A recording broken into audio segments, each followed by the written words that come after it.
Hey guys, been wanting to do a video series on guns that you commonly find in reenacting, and I figured we'd start out with the MG34. Now this is not supposed to be a video series that makes you an expert on them. This is just more like oh, somebody's letting me borrow this, now I know what to do with it. That's kind of what this video series is about. Um, so I decided to start the series off with the MG34, which is one of my favorites. This is a semi-automatic that was built by TNW. They built these out of parts kits that probably, I'm assuming this one came out of Yugoslavia. The Yugoslavians used a lot of these post-war. But basically what that means is due to federal law here in the United States, we can't import things that are considered assault weapons or fully automatic. So they have to be destroyed per regulations that the ATF has laid down. But it's illegal to bring the parts in, all the parts besides the receiver, and you can build a semi-automatic civilian legal version of the gun. Or you can build a BFONG, a blank fire only non-gun, and if you have the licensing, if you're a Class 7 manufacturer, you can build a brand new machine gun off of them, off the parts kits, but you can't transfer them to individuals. But anyway, that's enough about that. We're not here about the law and all that kind of stuff. We're here about this. So anyway, we'll talk about the history, a little bit about these guns, and some little interesting facts about it. And then we'll go off and we'll discuss how this one's been non-permanently converted into a 308 blank gun, or blank adapted, I guess we'll call it, and how it can be transferred back into a live gun. Just so you understand how it was, so you understand how it works. So anyway, I got my little cheat sheet here. So this is a MG34. It's the Machine Gewehr 34. These were tested initially in 1929, officially introduced in 1934. They were issued to units in 1936 and in service well into 1945, basically until the end of the war. They were testing these guns out and developing these guns at a time when the treaties after World War I said they couldn't be developing anything like this. They couldn't be developing any new machine guns. So, but they went and did it anyway. They developed quite a few machine guns. And out of that development, the Einheitsmaschinengewehr concept, or universal machine gun concept, was born. And what does that mean? The GPMG concept, or the universal machine gun, or general purpose, universal or general purpose, whatever you want to call it. It's the idea that you'll find this in the hands of infantry, you'll find it on vehicles, planes, boats, anti-air attachment or anti-air setups. You'll find it all over the place. It's a general purpose or universal machine gun. The overall cost of an MG34. Now there'd be some differences in the cost, but for the most part, your normal cost that you would look at is 312 Reichmarks, and they made 577,000 of these with some change during the war and throughout its entire production life. The unit cost of the MG42, on the other hand, was 250 Reichmarks with 423,600 produced. They weigh just under 27 pounds. They're 48 inches long and have a 24-inch barrel. So it's a pretty long piece of equipment, and it's got some heft to it. But it's still man-portable, and it can still be operated by one man if it has to be done. The fully automatic versions of these are recoil-operated, open bolt, and they're chambered in 7.92 by 57. Now this is a semi-automatic conversion, so it fires from a closed rotating bolt, not an open rotating bolt. Again, this is one of them federal law things where you cannot make new open bolt guns, as they are too easy to convert into machine guns, even if it is an open bolt semi-auto. So they had to redesign the internals as they rebuilt these to become legal semi-autos for the United States. On the real fully automatic versions, the rate of fire is 800 to 900 rounds per minute. The early versions had a rate reducer, so it could be anywhere from 600 to 1,000 rounds per minute. There's a few variants that were kind of experimental, and I think some of the experimental versions were up to 1,200 rounds per minute because the Wehrmacht wanted a faster gun because they didn't want people to run through the bursts of machine gun fire. And this is one of the reasons that the MG42 is so fast as it is because they wanted enough rounds in the air that an enemy soldier, couldn't run through the burst. Like, theoretically, I guess you could run through a burst from a 1919 because it's so slow, but the odds of it happening are, probably not in your favor. So basically, more bullets in the air means more dead guys on the ground, is what their concept was. But those other variants, basically, the rate of fire is kind of irrelevant. It's just a neat little factoid because this is a semi-automatic, so the rate of fire is a lot slower. The muzzle velocity with live ammunition with the standard 7.92 millimeter round was 2,500 feet per second. The effective range was 2,000 meters. In this setup right here, in the infantry setup, with just the bipod and with a soldier behind it. But if you take out the variable of the soldier and the bipod and you put it on a tripod with a telescopic sight, your range turns into about 3,500 meters. And if you just fire a round off into the distance, the maximum range of the gun is 4,700 meters. So effective range is different from maximum range. Effective range is I can see a target, I can put rounds down onto it, and I can affect that target. Now at 2,000 meters, you're probably shooting towards groups of enemies at gun emplacements, at light-skinned vehicles, known enemy positions. You're not really singling out individual soldiers, especially with iron sights. Now with the telescopic sight at 3,500 meters, same thing applies. You're really not singling out individual targets. You're just trying to affect an area. And then at 4,700 meters, that bullet is labeled to who it concerns. It's not singling anything out at that range. So the gun feeds from a 50-round non-disintegrating belt. It's in the German. It's called Patronengurt, or ammunition belt. And we're actually going to take it out of this Gurt trommel.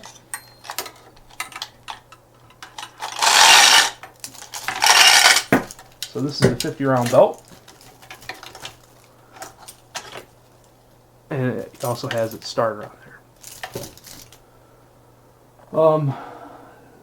Typically, well, not typically, but a lot of the times what you'll find is the Gurt trommel 34. And that basically means belt drum. These are what a lot of people call it an assault drum, an ammunition drum, whatever really works for you. It mounts to the side of the gun, and it keeps your belt safe, clean, and out of the way. Pretty much just keeps it nice and tidy for you, so it's not getting tangled up on anything.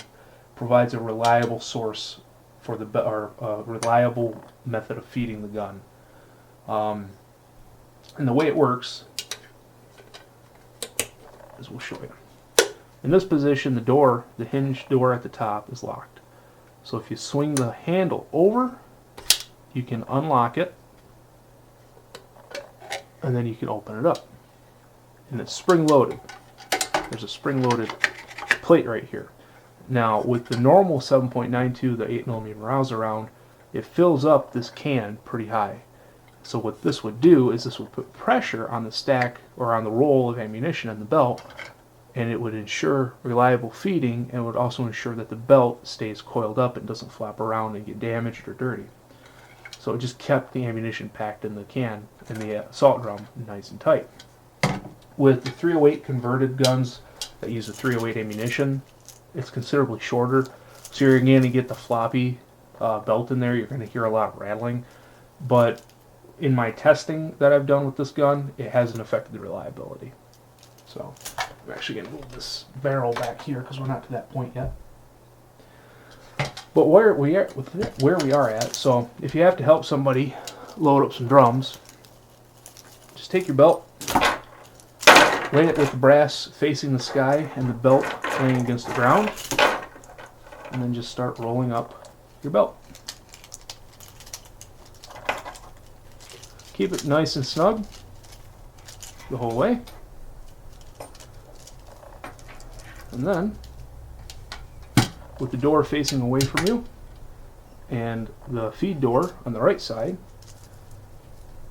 hold the coiled up belt like so, feed the starter tab through it, and then simply just plop the belt inside,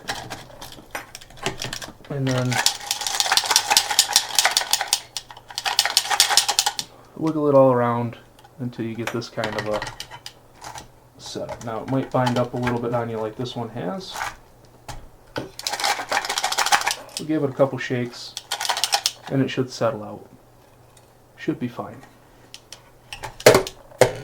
And then just take it, close the latch, swing the handle back over, and that locks this latch in place and it keeps the door closed. And then from here you can close the loading gate, push on this lever, that'll unlock it, line up the empty piece of the belt link. This belt link right here is always meant to be empty. It's just to assist in feeding the gun, the initial jerk through the feed tray. And then once that locks into place, this is not supposed to be just left dangling outside. You wrap it around, you gently press down on it, not enough to bend the starter, but just enough, you're not going to permanently bend, but you're going to bend it a little bit, just a little bit, to get underneath that piece of metal, and that'll retain your starter tab so it's not flopping around and making noise for everybody to hear it. Okay, so next, what we're going to go over, we don't need the book anymore, so we're going to toss that to the side. Ammunition can. Pretty simple thing. The way it works is you just open up this latch right here, you swing this out like so, and then you can lift it up. Now you'll find belts sometimes with starter tabs or without, so whatever is in the can is kind of what you got to work with.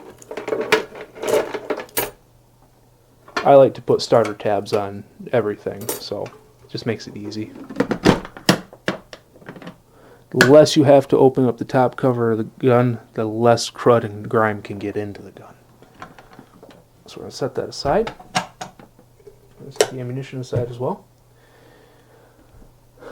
We can go over a little bit of what's in here, but really the only thing for somebody who's just borrowing or just getting behind the gun for some trigger time, the only thing they really should know, I guess, is the spider sight, the anti-aircraft sight.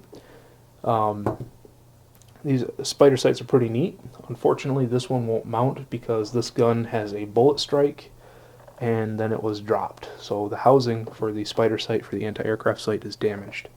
But the way it would work is you would lift up your rear sight and you would have an anti-air sight right there. And then you would press down on this and then lock it into place. So you'd have a setup like that, and you could look through this top peep and you could use that with your spider sight for anti-air. This glove was supposed to be used to handle hot barrels coming out of the gun, or this pad, it's not really a glove. This pad was supposed to be used to handle hot barrels coming out of the gun.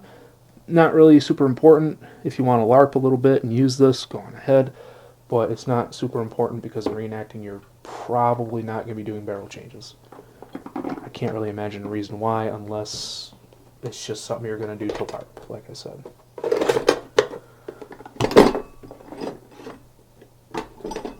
So put that back down. Next thing we can go over is the bipod. Now unfortunately my bipod is missing a component, and I will show you what component that is.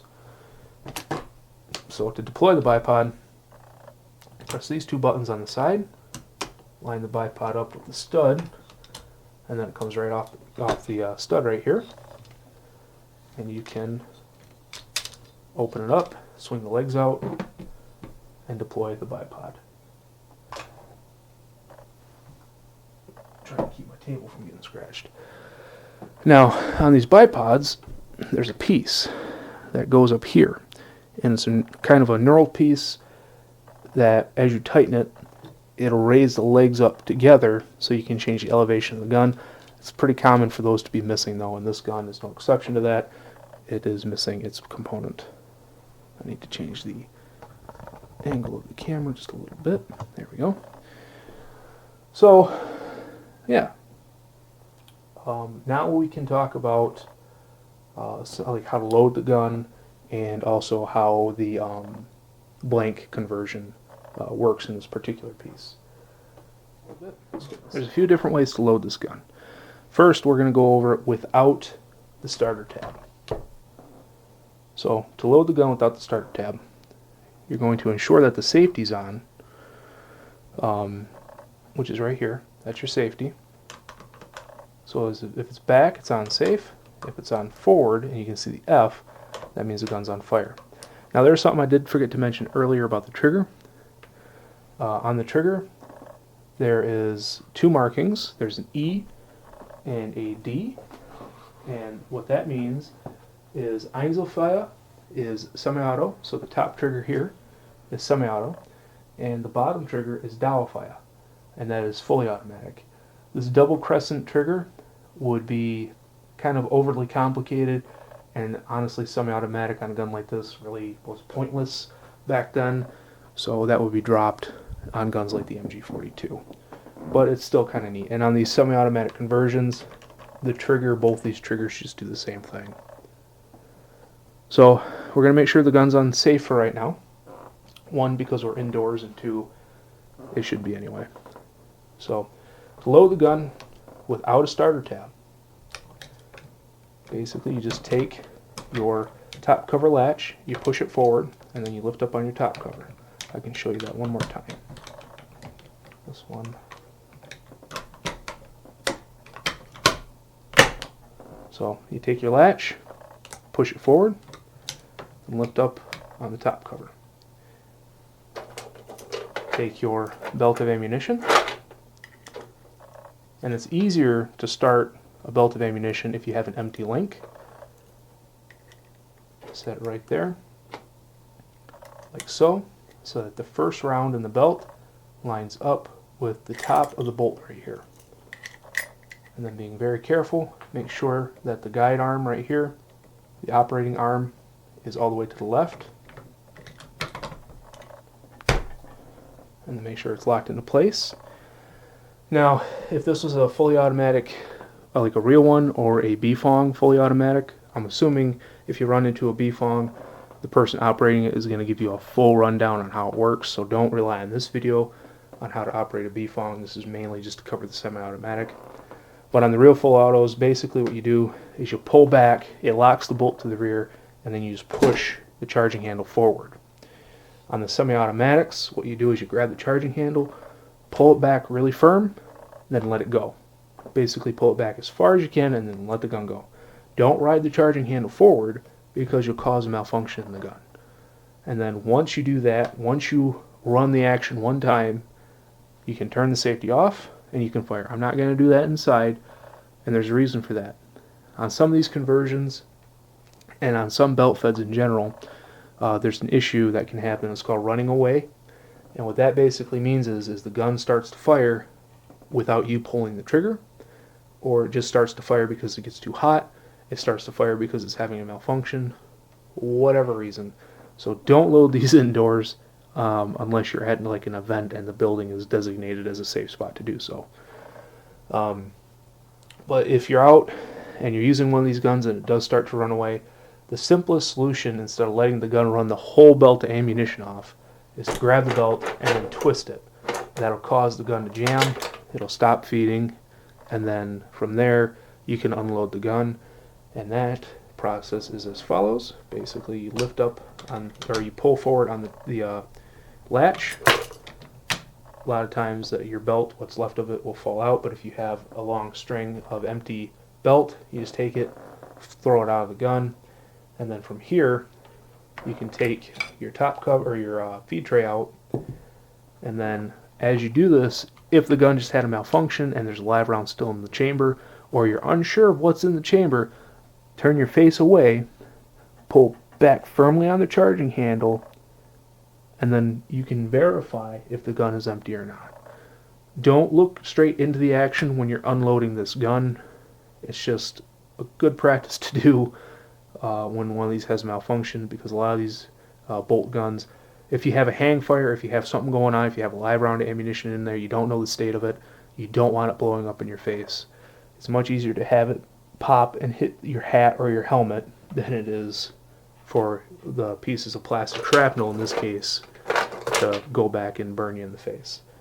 So, yeah, just do that. That's much safer. So, and then from there, once the gun is unloaded, you can close it back up. And this unloading process is the same for even when you're just unloading the gun after normal operation. So just take the belt out, look away, open the gun up, verify that it's unloaded, let the bolt go, and then close the gun back up. This one's a little on the sloppy side, so it likes to be relatched in a certain way. This one you can't really slap it. Okay, so next we can go over how to load the gun with a Gert trommel. Let's set our ammunition can to the side. So the way the Gert trommel works, it's pretty neat. Basically you take the starter tab, you undo it, and there's a hook here on the front and a latch right here. It's a spring-loaded latch. And they have their corresponding hooks on the feed tray. So what you do, take your starter tab, feed it through the feed tray, and then you line up this latch there in the front and the latch in the back, and then you lock it into place. Then you take your loading gate and you open it up. Now some of these, this is a real German one. Some of the Yugoslavian ones are, the dimensions are slightly different, so they might have to, you might have to open up the gate before you attach it to the feed tray, but that's not a big deal. And then once you have that feed tray or that feed gate open, you grab your starter tab and you give it a sharp, firm tug until you see 3 of these little squares. And then you simply grab onto the charging handle, and just like on the other belt, you reef back on it and you let it go. And then from there, you can shoot the gun. Pretty simple. And now to unload the gun with an assault drum, you pull forward on the latch, lift up on the top cover, throw the belt out, press on that spring-loaded catch, and pivot the drum off. And same thing applies.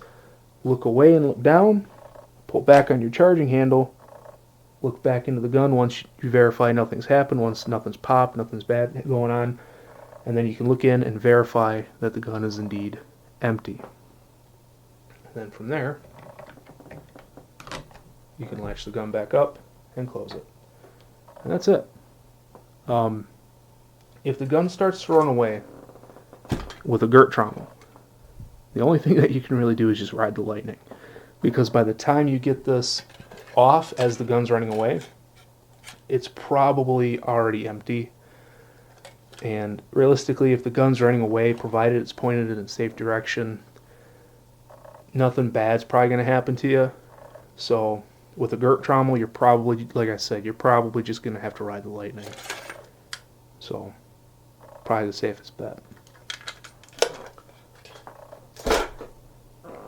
So next what we'll cover is the blank converted barrel. So this is a real barrel. This is a barrel that has not been modified. This one is live. So you open up. So if you ever want to do a barrel swap for LARPing or to show people who are, you know, at like Con Yacht or some big public event, you basically take this latch, flip it up, open that, and then you can open up your barrel carrier. And here's an original barrel. Here's your barrel extension. Here's the cam surfaces that actuate the bolt. They turn the bolt, they force it open. And on the inside, you probably can't see it, but you have interrupted locking lugs. This one was made in 1939, and it is in excellent condition on the inside. A little beat up on the outside, but then again, not too bad. It survived a World War after all. And there you can see the muzzle. Now, the way the guns work is at the end of the gun, in the muzzle device, in the flash cone, you have a booster. And that creates an expansion chamber at the end of the gun. As the bullet passes through the booster, it creates a temporary expansion chamber, basically. It semi-seals it off and it takes the blast of the muzzle blast and it expands.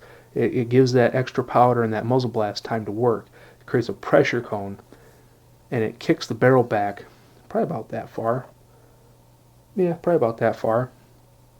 And what that does is it imparts inertia into the barrel and into the bolt. And once the barrel stops moving, the cams have already begun to work to unlock the bolt. And the remaining inertia in the bolt send the bolt all the way to the rear of the receiver, compressing the mainspring. Then it travels forward, strips a round off the belt, back in the chamber, cams back into position, and everything travels back forward together and then locks and then rechambers and it's ready to go again. Pretty simple. A little easier to show you with the parts in hand, but and in person. But to swap the barrel out on a closed bolt semi-auto, basically what we're going to have to do is we're going to take the extra barrel, we're going to set it off to the side real quick. And we're going to grab onto the charging handle. And you have to hold the bolt open.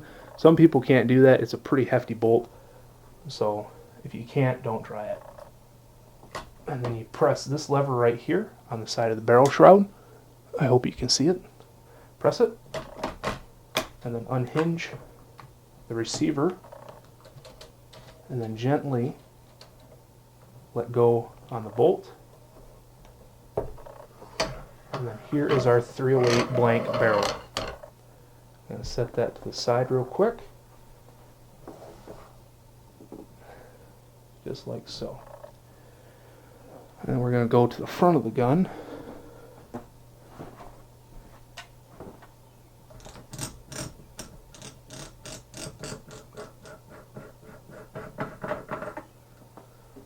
And we're going to grab the blank booster. So this is the blank booster. Right here. And this is the live booster. The blank booster is basically just bored cylindrically all the way through. And this, the live booster, is the cone that creates an expansion chamber for the gas. So how does it work? Well, this is the 308 barrel. This barrel was made in 1941.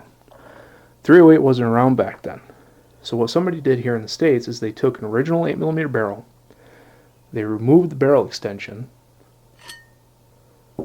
they cut off the threaded portion, bored out the barrel about this deep to a larger diameter, and they took the barrel extension and threaded it onto this false chamber, or this blank chamber is what we'll call it.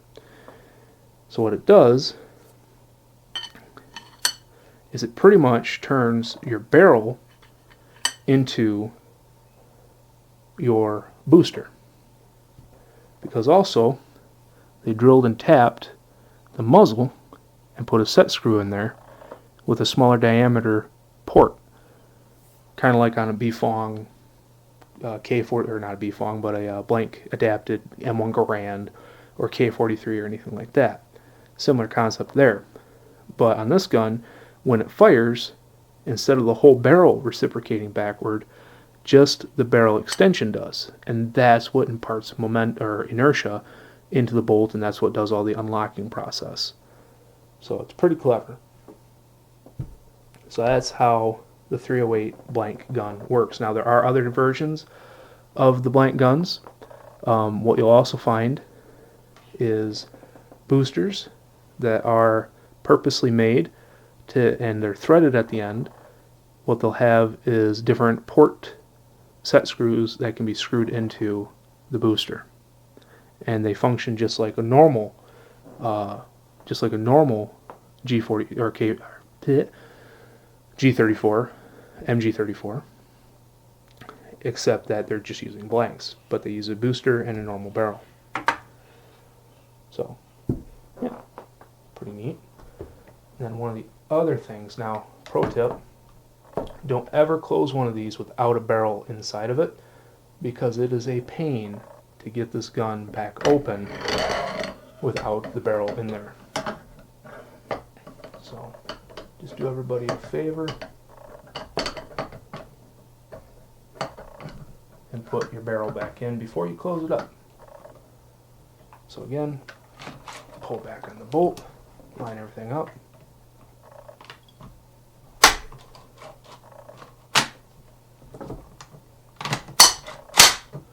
Alright.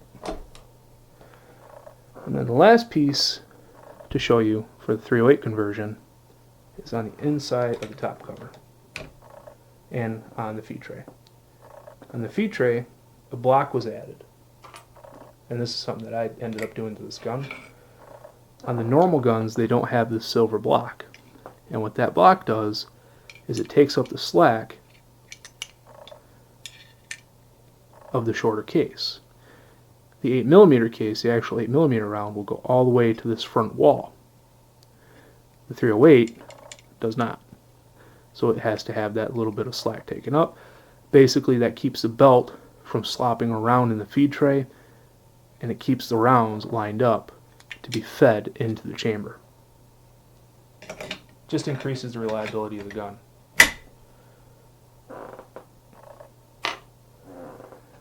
And then the other thing, the last thing that was done to the gun to make it feed 308 reliably, was an extra long feed pawl was added. And what the feed pawl does is it keeps pressure on each end of the cartridge to also ensure reliable feeding all the way through. The nice thing about these feed pawls is if I want to convert this back to 8mm, I just have to drop an 8mm barrel in.